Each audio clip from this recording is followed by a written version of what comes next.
السلام علیکم ورحمۃ اللہ وبرکاتہ۔ اعوذ باللہ من الشیطان الرجیم، بسم اللہ الرحمن الرحیم۔ ان ھذا القرآن یہدی للتی ہی اقوم ویبشر المؤمنین الذین یعملون الصالحات ان لهم اجرا کبیرا۔ یقیناً یہ قرآن رہنمائی کرتی ہے اس راستے کی طرف جو راست، سیدھا اور پائیدار ہے، اور ان اہل ایمان کو خوشخبری سناتا ہے جو صالح عمل کرتے ہیں، ان کے لیے بڑا اجر ہے۔ قرآن اپنی آیات کی روشنی کے ضمن میں ہمارا مطالعہ الحمدللہ جاری ہے۔ یہ آیت سورہ بنی اسرائیل آیت نمبر 9 کی ترجمانی ہے۔ قرآنی نظام فکر اور عمل کے علاوہ جس قدر راہیں ہیں، خواہ پرانے مذاہب ہوں یا نئے ازم ہوں، وہ سب غلط راہیں ہیں، بودھی راہیں ہیں، ناپائیدار ہیں، انسانیت کی نیا ڈوبنے والی پگڈنڈیاں ہیں، اور قرآنی راہ انسانیت کی نیا پار لگانے والی راہ ہے، ہمیشگی کی کامیابی اور کامرانی سے ہمکنار کرنے والی راہ ہے۔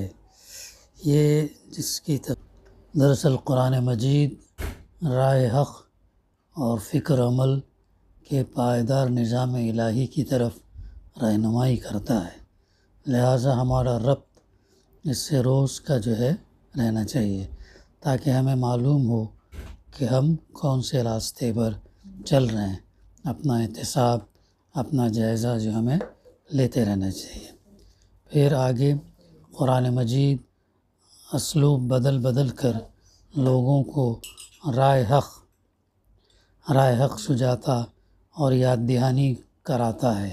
فرمایا وَلَقَدْ صَرَّفْنَا فِي هَذَا الْقُرْآنِ لِيَذَّكَّرُوا، آیت نمبر 41 کا فقرہ ہے بنی اسرائیل۔ اور البتہ یقیناً ہم نے اس قرآن میں مختلف انداز اختیار کیے ہیں تاکہ لوگ نصیحت قبول کریں، یاد دہانی سے فائدہ اٹھائیں۔ سمجھانے بجھانے کے جس قدر انداز اور دعوت اور تبلیغ کے جس قدر طرز اور اسلوب ہو سکتے ہیں، وہ سب قرآن مجید نے استعمال کیے ہیں۔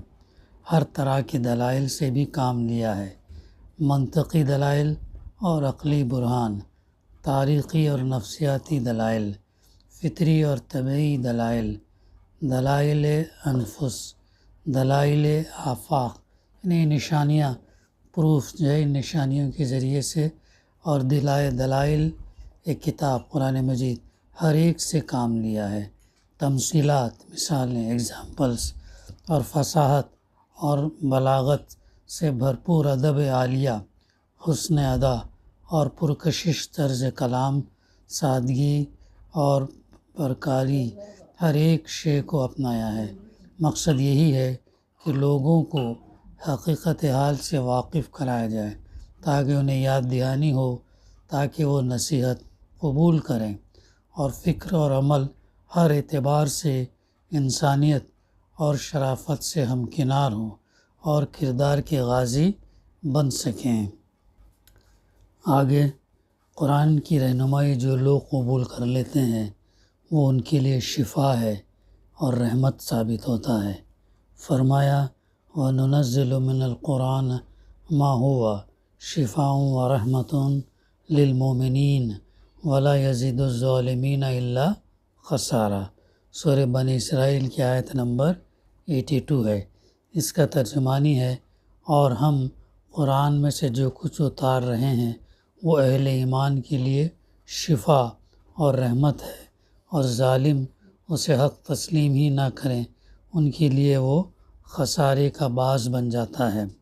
قرآن مجید انسانوں کے تمام ذہنی، قلبی، اخلاقی، مذہبی، سیاسی، سماجی، اقتصادی، اجتماعی اور انفرادی، شخصی اور اجتماعی تہذیب تہذیب اور اجتماعی تہذیبی اور تمدنی، قومی اور ملکی اور بین الاقوامی امراض اور روگوں کا اور بیماریوں کا علاج ہے، تمام بیماریوں سے شفا دیتا ہے اور رحمت ہے، لیکن عملاً اس سے استفادہ وہی کر سکتے ہیں اور انہی کے لیے شفا اور رحمت بن سکتا ہے جو اسے تسلیم کر لیں اور اس کے مطابق گامزن ہو جائیں، رہے وہ ظالم جو اس کو ہزار ثبوت اور لاکھ دلائل کے باوجود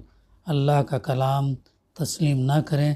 ایسے بدقسمتوں کے لیے خسارہ ہی خسارہ ہے۔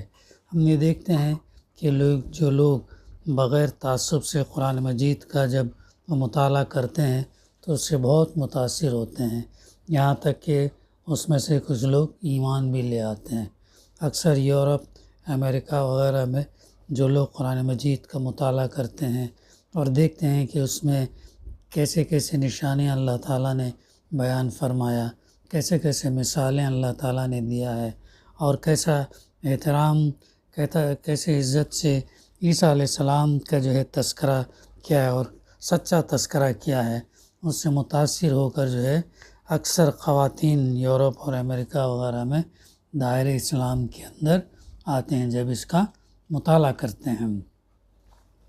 تو قرآن تو یہ چیز آگے مزید اس کی تفسیر میں ہم کو یہ معلوم ہوتا ہے کہ یعنی جو لوگ اس قرآن کو اپنا رہنما اور اپنے لیے کتاب آئین مان لیں، ان کے لیے تو یہ اللہ کی رحمت اور ان کے تمام ذہنی، نفسیاتی، اخلاقی اور تمدنی امراض بیماریوں کا علاج ہے، مگر جو ظالم اسے رد کر کے اور اس کی رہنمائی سے منہ موڑ کر اپنے اوپر آپ ظلم کریں، ان کو یہ قرآن اس حالت پر بھی نہیں رہنے دیتا جس پر وہ اس کے نزول سے یا اس کے جاننے سے پہلے تھے، بلکہ یہ انہیں الٹا اس سے زیادہ خسارے میں ڈال دیتا ہے۔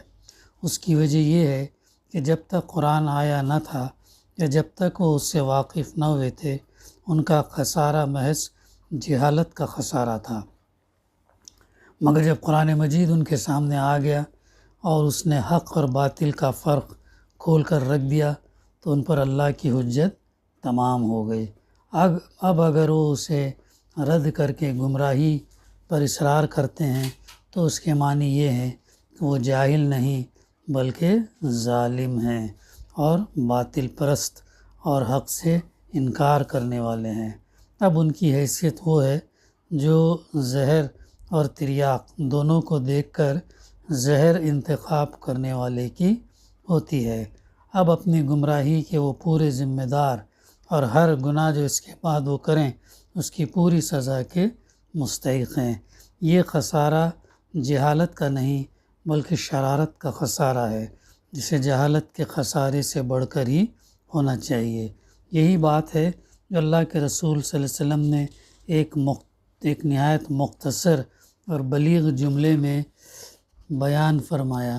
اس کا ترجمانی یہ یوں ہے، یعنی قرآن مجید یا تو تیرے حق میں حجت ہے یا پھر تیرے خلاف حجت ہے۔ کتنی اہم بات ہے یہ، اللہ کے رسول صلی اللہ علیہ وسلم نے فرمایا قرآن مجید یا تو تیرے حق میں حجت ہے، تیرے حق میں گواہی دے گی، یا پھر تیرے خلاف یہ جو ہے گواہی دے گی۔ بہت اہم بات جو ہے اس کے اندر فرمائی گئی ہے۔ پھر آگے ہم دیکھتے ہیں قرآن جو ہے اعلان کہتا ہے کہ سارے انسان اور جنات مل کر بھی اس جیسا کلام نہیں لا سکتے۔ قُلْ لَئِنِ اسْتَمَعَتِ الْإِنسُ وَالْجِنُّ عَلَىٰ أَن يَأْتُوا بِمِثْلِ هَٰذَا الْقُرْآنِ لَا يَأْتُونَ بِمِثْلِهِ وَلَوْ كَانَ بَعْضُهُمْ لِبَعْضٍ ظَهِيرًا۔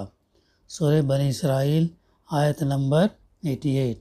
اس کی ترجمانی یوں ہے، کہہ دو اگر سارے انسان اور جنات اکٹھا ہو جائیں اس پر کہ وہ اس قرآن کے مثل لے آئیں گے تب بھی وہ اس کی مثال نہیں لا سکتے، اگرچہ بعض بعض کے لیے مددگار ہوں۔ واقعہ یہ ہے کہ قرآن کلام الہی ہے جو پیغام الہی کا حامل ہے۔ مخلوقات چاہے وہ انسان ہوں یا جنات ہوں، کسی کو بھی آرا نہیں ہے کہ قرآن کے الفاظ اور معانی کا مثل اختراع کر سکے۔ پہاڑ سے جو بھی اپنا سر ٹکرائے گا وہ اپنا ہی سر پھوڑے گا۔ مخلوق بہرحال مخلوق ہے، وہ خالق کا مقابلہ نہیں کر سکتی، اور کر بھی کیسے سکتی ہے؟ مخلوق کی حیثیت ہی کیا ہے کہ وہ خالق کا مقابلہ کرے؟ سوال ہی پیدا نہیں ہوتا۔ بندہ بہرحال بندہ ہے، وہ معبود کا مقابلہ کیسے کر سکتا ہے؟ یہ چیلنج اس سے پہلے قرآن مجید میں 3 مقامات پر گزر چکا ہے۔ سورہ بقرہ آیت نمبر 23 اور 24، سورہ یونس آیت نمبر 38 اور سورہ ہود آیت نمبر 13۔ سورہ طور کے اندر بھی اس کا تذکرہ ہمیں ملتا ہے۔ ان سب مقامات پر یہ بات کفار کے اس الزام کے جواب میں ارشاد ہوئی کہ محمد صلی اللہ علیہ وسلم نے خود یہ قرآن تصنیف کر لیا ہے اور خواہ مخواہ وہ اسے اللہ کا کلام بنا کر پیش کر رہے ہیں۔ سورہ یونس آیت 16 میں اسی الزام کی تردید کرتے ہوئے یہ بھی فرمایا گیا کہ قُلْ لَوْ شَاءَ اللَّهُ مَا تَلَوْتُهُ عَلَيْكُمْ وَلَا أَدْرَاكُمْ بِهِ فَقَدْ لَبِثْتُ فِيكُمْ عُمُرًا مِّن قَبْلِهِ أَفَلَا تَعْقِلُونَ۔ یعنی اے محمد صلی اللہ علیہ وسلم ان سے کہو، اگر اللہ نے یہ نہ چاہا ہوتا کہ میں یہ قرآن تمہیں سناؤں تو میں ہرگز نہ سنا سکتا تھا۔ کتنی اہم بات ہے جو اللہ تعالیٰ فرما رہا ہے کہ یعنی اے محمد صلی اللہ علیہ وسلم، سورہ یونس کے اندر آیت نمبر 16، اے محمد صلی اللہ علیہ وسلم ان سے کہو کہ اگر اللہ نے یہ نہ چاہا ہوتا کہ میں یہ قرآن تمہیں سناؤں تو میں ہرگز نہ سنا سکتا تھا، بلکہ اللہ تمہیں اس کی خبر تک نہ دیتا۔ آخر میں تمہارے درمیان ایک عمر گزار چکا ہوں، کیا تم اتنا بھی نہیں سمجھتے؟ ان آیات میں قرآن کے کلام الہی ہونے پر جو استدلال کیا ہے وہ دراصل 3 دلیلوں سے مرکب ہے۔ ایک یہ قرآن اپنی زبان، اسلوب بیان، طرز استدلال، مضامین، مباحث، تعلیمات اور اخبار غیب کے لحاظ سے ایک معجزہ ہے جس کی نظیر لانا انسانی قدرت سے باہر ہے۔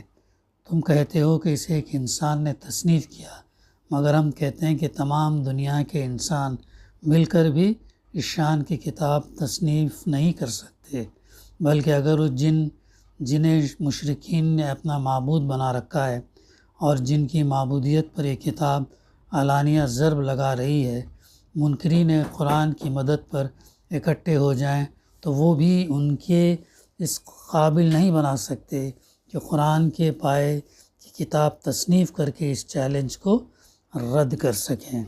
دوسری بات یہ کہ محمد صلی اللہ علیہ وسلم کہیں باہر سے ایک تمہارے درمیان نمودار نہیں ہوئے، بلکہ اس قرآن کے نزول سے پہلے بھی 40 سال تمہارے درمیان رہ چکے ہیں۔ کیا دعوی نبوت سے ایک دن پہلے کبھی تم نے ان کی زبان سے اس طرز کا کلام اور ان مسائل اور مضامین پر مشتمل کلام کبھی سنا تھا؟ اگر نہیں سنا تھا اور یقیناً نہیں سنا تھا تو کیا یہ بات تمہاری سمجھ میں آتی ہے کہ کسی شخص کی زبان، خیالات، معلومات اور طرز فکر و بیان میں ایسا تغیر واقع ہو سکتا ہے؟ تیسری بات یہ ہے کہ محمد صلی اللہ علیہ وسلم تمہیں قرآن مجید سنا کر کہیں غائب نہیں ہو جاتے، بلکہ تمہارے درمیان ہی رہتے ہیں، سنتے ہیں۔ تم ان کی زبان سے قرآن بھی سنتے ہو اور دوسری گفتگویں بھی، تقریر بھی سنا کرتے ہو۔ قرآن کے کلام اور محمد صلی اللہ علیہ وسلم کے اپنے کلام میں زبان اور اسلوب کا اتنا نمایاں فرق ہے کہ کسی ایک انسان کے 2 اس قدر مختلف انداز کبھی ہو نہیں سکتے۔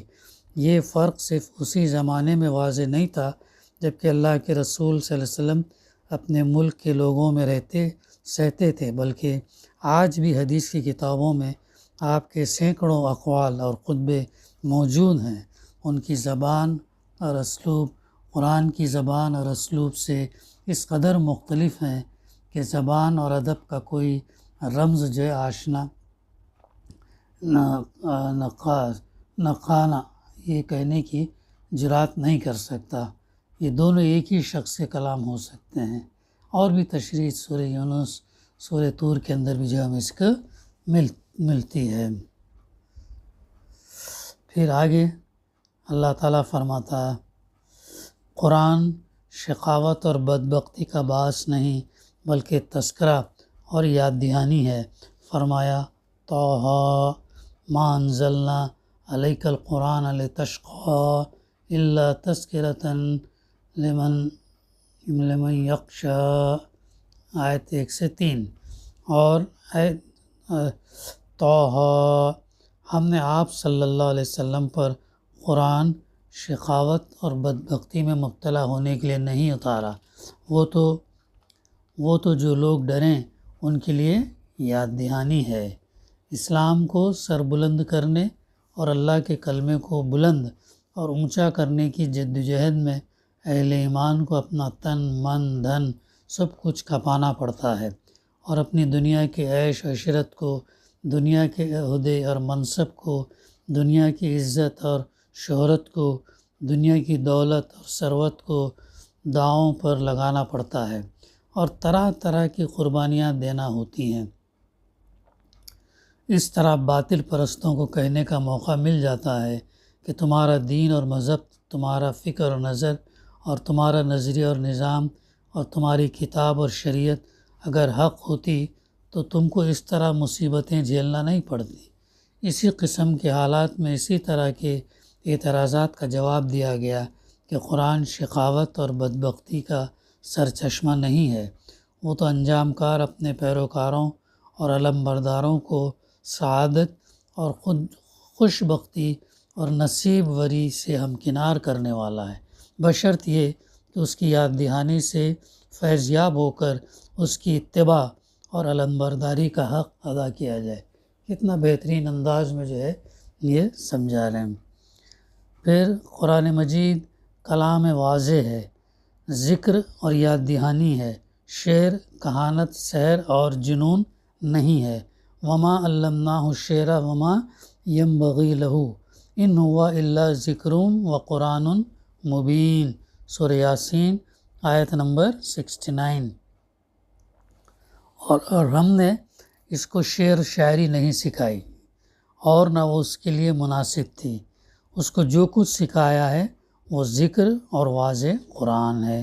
شعر شاعری، کہانت، جادوگری اور پاگل پن میں ایک بات مشترک ہے کہ ان میں حیات اور مسائل حیات کے سلسلے میں کوئی سنجیدہ نتیجہ خیز اور منظم کوشش نہیں ہوتی ہے۔ در حقیقت پاگل پن کی طرح بقیہ چیزیں بھی انسانیت کے لیے مرض اور بیماری کی مختلف شکلیں ہیں۔ ان میں کوئی اعلیٰ نصب العین پیش نظر نہیں ہوتا، اور نہ ان کے ذریعے کوئی پائیدار کردار بن سکتا ہے، نہ آج تک ان کے ذریعے کوئی معاشرہ ہی وجود میں آیا، نہ ان کے ذریعے آج تک کوئی اسٹیٹ تعمیر ہوا، اور نہ افراد انسانی کا ان کے ذریعے کوئی اعلیٰ کردار اور بلند سیرت بنائی جا سکی۔ اس لیے ان چیزوں کا نبی صلی اللہ علیہ وسلم کی اعلیٰ فکر، اعلیٰ کردار اور اعلیٰ نصب العین اور اعلیٰ طریقہ کار سے کوئی تعلق اور لگاؤ نہیں ہے۔ اس لیے نبی صلی اللہ علیہ وسلم کے لیے ان میں سے کوئی چیز بھی مناسب نہیں ہے، کیونکہ ان میں کوئی واضح اور سنجیدہ پروگرام نہیں ہوتا۔ انسان اور کائنات کی حقیقت سے آگاہ کرنا ان کے پیش نظر نہیں ہوتا، جبکہ قرآن واضح کلام ہے اور حقیقت سے آگاہی دینے والی کتاب ہے۔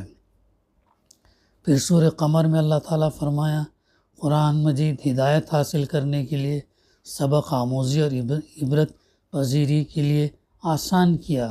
وَلَقَدْ يَسَّرْنَا الْقُرْآنَ لِلذِّكْرِ فَهَلْ مِن مُّدَّكِّرٍ، اور البتہ یقیناً ہم نے قرآن مجید کو نصیحت اور ہدایت اور یاد دہانی کے لیے آسان کر دیا، تو کیا کوئی ہے نصیحت حاصل کرنے والا؟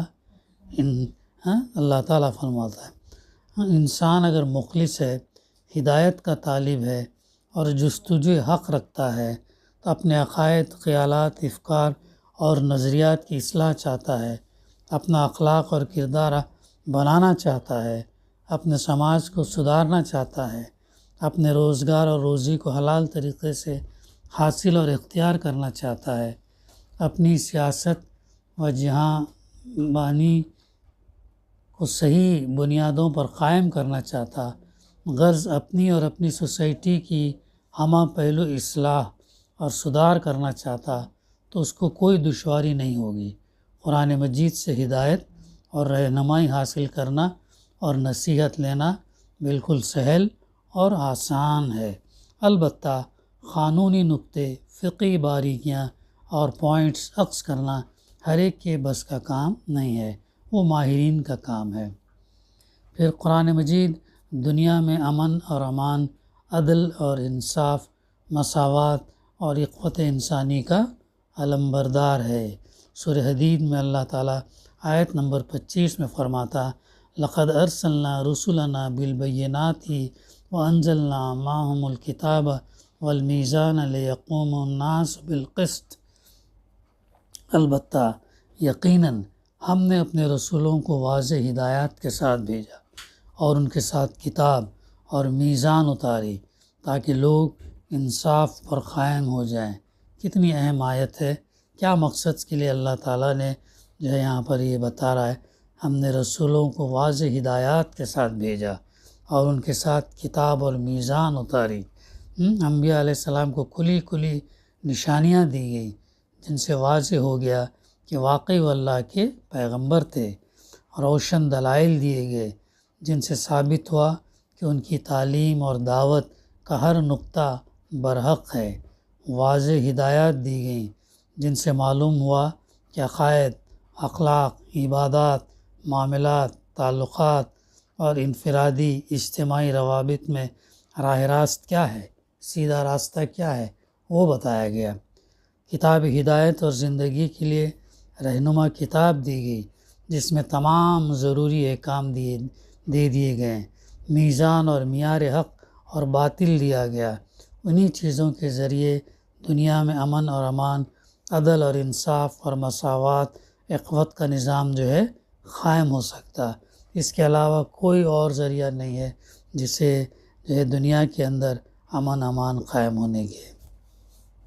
پھر قیر میں قرآن مجید کو اللہ تعالیٰ نے شب قدر میں نازل کیا، بلکہ نزول قرآن کی وجہ سے شب قدر جو ہے قرار پائی۔ کیا فرمایا؟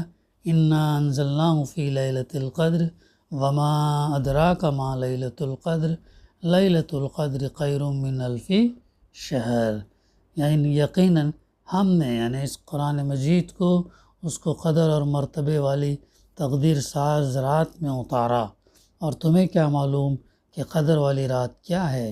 قدر والی رات 1000 مہینوں سے بہتر ہے۔ بظاہر ایسا معلوم ہوتا کہ سورہ القدر شب قدر کی فضیلت بیان کرنے کے لیے نازل ہوئی ہے، حالانکہ حقیقت یہ ہے کہ اس سورہ میں قرآن کا مرتبہ اور درجہ اور اہمیت بیان ہوئی ہے۔ شب قدر کی ساری فضیلتوں کا مرجع جو ہے قرآن مجید ہی ہے۔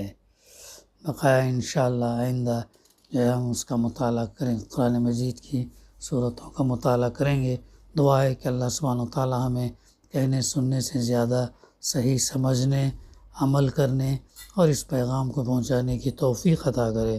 ربنا تقبل منا انک انت السمیع العلیم وتب علینا انک انت التواب الرحیم۔